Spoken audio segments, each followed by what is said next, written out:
الحمدللہ رب العالمین والصلاة والسلام علی سید الانبیاء والمرسلین وعلی آلہ وصحبہ اجمعین۔ اعوذ باللہ من الشیطان الرجیم، بسم اللہ الرحمن الرحیم۔ ما کان محمد ابا احد من رجالکم ولکن رسول اللہ وخاتم النبیین وکان اللہ بکل شیء علیم۔ صدق اللہ العظیم۔ بلند آواز سے درود شریف پڑھیے۔ الصلاۃ والسلام علیکہ یا سیدی یا رسول اللہ، الصلاۃ والسلام علیکہ یا سیدی یا حبیب اللہ، الصلاۃ والسلام علیکہ یا رحمۃ للعالمین وعلی آلک وصحبک یا سیدی یا خاتم النبیین۔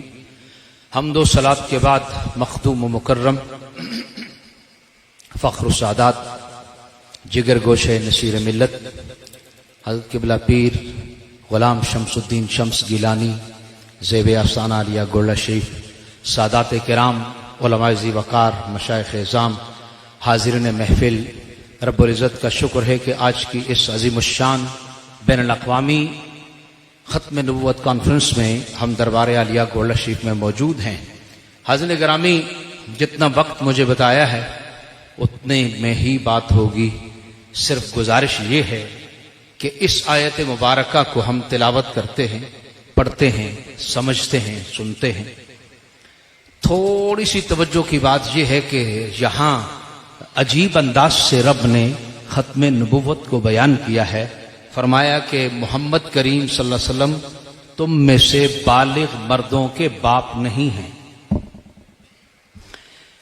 یہ عجیب بات بیان کی۔ ما کان محمد ابا احد من رجالکم ولکن رسول اللہ وخاتم النبیین، لیکن وہ اللہ کے رسول اور آخری نبی ہے۔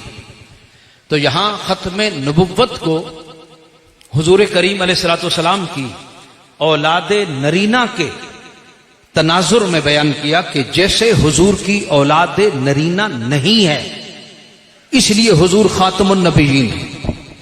ذرا غور فرمائیے کہ رب کائنات نے محبوب کریم کو اولاد عطا فرمائی، بنات بھی عطا فرمائی اور بنین بھی عطا فرمائی، بیٹے بھی دیے، بیٹیاں بھی دی۔ لیکن عجیب بات یہ ہے کہ آپ کی نرینہ اولاد بالغ نہیں ہوئی۔ کیوں نہیں ہوئی؟ حضرت امام جعفر صادق علیہ السلام نے فرمایا کہ آپ کی اولاد اگر بالغ ہوتی یا وہ نبی ہوتی یا وہ نبی نہ ہوتی۔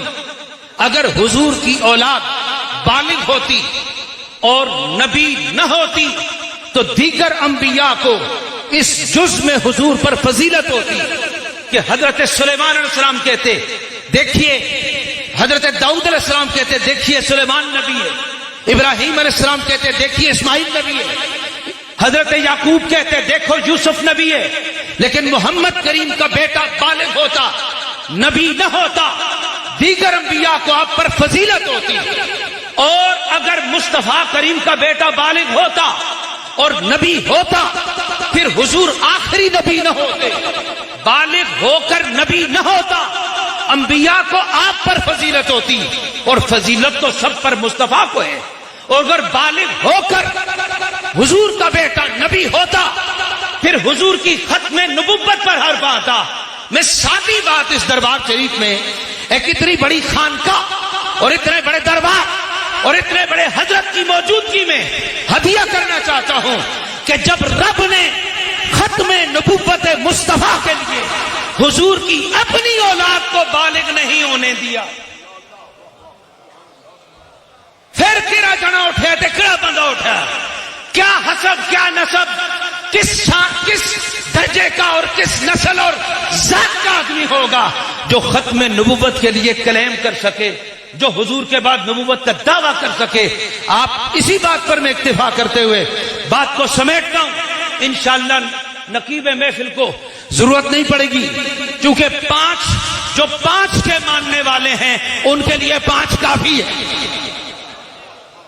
حضرت اعلیٰ پیر مہر علی شاہ گولڈوی مجدد گولڈوی رحمت اللہ تعالی علیہ ورضی اللہ تعالی عنہ، ابھی آپ سن رہے اسٹیج سے کہ آیت من آیات اللہ مامور من الرسول، میرے بعد آنے والے اور آپ اس سے واقف بھی ہیں وہ بیان کریں گے۔ میں صرف ایک بات بیان کر کے اجازت لیتا ہوں کہ مامور من الرسول کسے کہتے ہیں؟ کہ جس کو رسول نے مامور کیا، جس کو رسول نے بھیجا ہو، جس کو رسول نے اپوائنٹ کیا ہو، تو حضرت اعلیٰ پیر مہر علی شاہ کو رضی اللہ تعالیٰ عنہ کو کیسے معمور کیا؟ یہ میرے منیر میں لکھا ہوا ہے کہ آپ سے کسی نے بعد میں پوچھا، جب مرزا غلام قادیانی وہ نہ آیا آپ کے چیلنج کے مقابلے میں لاہور، تو اس وقت آپ نے فرمایا اگر وہ آئے اور قلم رکھے، قلم میں بھی رکھوں، یہ لکھی ہوئی ہے بات، جس کا قلم لکھے گا وہ سچا ہوگا۔ تو لوگوں نے کہا کہ حضور آپ نے اتنی بڑی بات کی، تو اگر وہ آ جاتا تو آپ نے فرمایا آ جاتا تو کیسے آ جاتا کہ میں نے خود سے اعلان کیا ہی نہیں ہے، مجھے کسی نے کہا تھا، میں نے تب اعلان کیا۔